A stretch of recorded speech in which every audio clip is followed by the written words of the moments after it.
Peenya police ಠಾಣೆಯಲ್ಲಿ ಪ್ರತಿ ತಿಂಗಳು 2ನೇ ಭಾನುವಾರ ಸರ್ಕಾರದ ಆದೇಶದಂತೆ ಪರಿಶಿಷ್ಟ ಜಾತಿ ಮತ್ತು ಪರಿಶಿಷ್ಟ ಪಂಗಡಗಳ ಕುಂದುಕೊರತೆಗಳ ವಿಚಾರಣೆ ಸಭೆ ನಡೆಯಿತು. ಈ ಸಭೆಯಲ್ಲಿ ಠಾಣಾಧಿಕಾರಿಗಳಾದ circle inspector Anil Kumar, MS, sub inspector ರಾಜನವರು, ಶಿವಾಜಿರಾವ್, ರಮೇಶ್, ಅಂಕಿತ್ ಗೌಡ್ರು ಇನ್ನೂ ಹಲವಾರು ಅಧಿಕಾರಿಗಳು ಕುಂದುಕೊರತೆಗಳನ್ನು ವಿಚಾರಿಸಿದರು.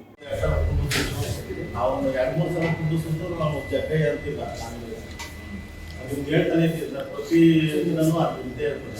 ಅದೇ ನಮ್ಮ ರೋಡಲ್ಲಿ ಅದು ಅಂಬೇಡ್ಕರ್ ರೋಡ್ ಮುಂದೆ ಅದೊಂದು ಅವತ್ತಿನ ಹೇಳ್ತೇನೆ ಆಗಿಲ್ಲ ಕೆಲಸ.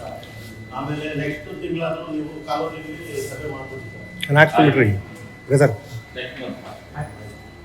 ಯಾಕಂದ್ರೆ ಅದು ಸ್ಯಾನಿಟೈಸರ್ ಹೇಳ್ತಾನೆ ಎರಡು ಸರಿ ಅಲ್ಲಿ ಸ್ಕೂಲ್ ಕೇಳಿದ್ರು ಸ್ಕೂಲ್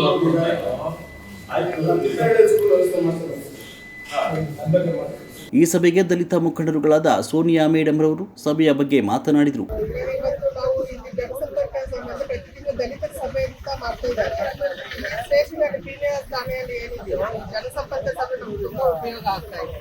ಯಾಕಂತಂದ್ರೆ ಇಲ್ಲಿ ಈ ಸುತ್ತಮುತ್ತ ಏನು ಈ ಪೀಣ್ಯ ಸ್ಟೇಷನ್ ಏನು ಸಂಬಂಧಪಟ್ಟ ಏರಿಯಾಗಳಲ್ಲಿ ಅನಿಲ್ ಸರ್ ಆಗಿರಲಿ ಮತ್ತು ಸಿಬ್ಬಂದಿಗಳಾಗಿರಲಿ ಒಳ್ಳೆ ಪ್ರೋತ್ಸಾಹ ಕೊಡ್ತಾರೆ. ಮತ್ತು ಯಾವಾಗಲೂ ಸರ್ಕಾರ ಹತ್ರ ನಾವು ಕಾಲ್ ಮಾಡಿದ್ರು ಅದು ಕಾಲ್ ಅಟೆಂಡ್ ಮಾಡಿ ನಮ್ಮ ಸಮಸ್ಯೆಗಳನ್ನು ಬಗೆಹರಿಸೋ ಪ್ರಯತ್ನ ಮಾಡ್ತಾರೆ. ಅದೇ ರೀತಿ ಇನ್ನೋರ್ವ ದಲಿತ ಮುಖಂಡರಾದ ಕೇಶವಮೂರ್ತಿರವರು ಈ ಸಭೆಯನ್ನು ಉದ್ದೇಶಿಸಿ ಮಾತನಾಡಿದರು. ನೀವು ಕೇಳೋ ಪ್ರಶ್ನೆ, ಇವತ್ತು ಪ್ರತಿ ತಿಂಗಳು ನಾವು ಬರ್ತಾ ಇದ್ದೀವಿ ದಲಿತ ಮೀಟಿಂಗ್. ಅದರಲ್ಲೂ ನಮ್ಮ ಸಂಘಟನೆ ಆಯ್ತಲ್ಲ, ಭಾಳ ಇದು ಮಾಡಿರೋದು ಸರ್ಕಾರಕ್ಕೆ ಒಂದಾಗಿ ನಾನು ಯಾಕಂದರೆ ಇದು ದಲಿತ ಸಭೆ ಭಾಳ, ಯಾಕಂದರೆ ಹಿಂದುಳಿದವ್ರಿಗೆ ಆಮೇಲೆ ಅಸ್ಪೃಶ್ಯರಿಗೆ ಮಾಡ್ತಾರಂಥ ಏನು ದಲಿತ ಸಭೆ ಆಯ್ತಲ್ಲ ಅದು ಭಾಳ ಉಪಯೋಗ.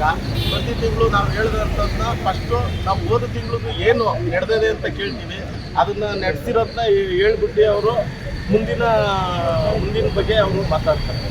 ಹೌದು, ಪ್ರತಿ ತಿಂಗಳು ನಮಗೆ ಹೇಳಿದ್ದೆಲ್ಲ ನಡೆಸ್ಕೊಡ್ತಾರೆ. Thank you sir. ಈ ಸಭೆಯಲ್ಲಿ ದೊಡ್ಡ ಬಿದರ್ ಕಲ್ಲುರಾಮು, ವಡವೇಲು, PH ಗೋವಿಂದಪ್ಪ, ಚನಾಯಕನಪಾಳ್ಯ, ಓಬಳೇಶ್, ನಾರಾಯಣಸ್ವಾಮಿ, ಸಿದ್ಧಾರ್ಥನಗರ್, ಚಿಕ್ಕಣ್ಣ, ವೆಂಕಟೇಶ್, ತಿಪ್ಪೇನಹಳ್ಳಿ, ಆನಂದ್ ಇನ್ನೂ ಹಲವಾರು ದಲಿತ ಮುಖಂಡರುಗಳು ಭಾಗಿಯಾಗಿದ್ದರು. ವರದಿ ರಾಮಕೃಷ್ಣ, TN.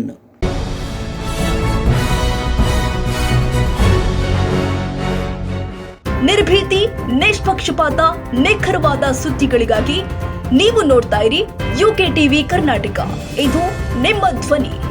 ಇನ್ನು ಹೆಚ್ಚಿನ ಸುದ್ದಿಗಳಿಗಾಗಿ ನಮ್ಮ ಚಾನೆಲ್ ಅನ್ನ ಲೈಕ್ ಮಾಡಿ, ಸಬ್ಸ್ಕ್ರೈಬ್ ಮಾಡಿ, ಪಕ್ಕದಲ್ಲಿ ಇರುವ ಬೆಲ್ ಐಕಾನ್ ಪ್ರೆಸ್ ಮಾಡಿ. ಧನ್ಯವಾದಗಳು.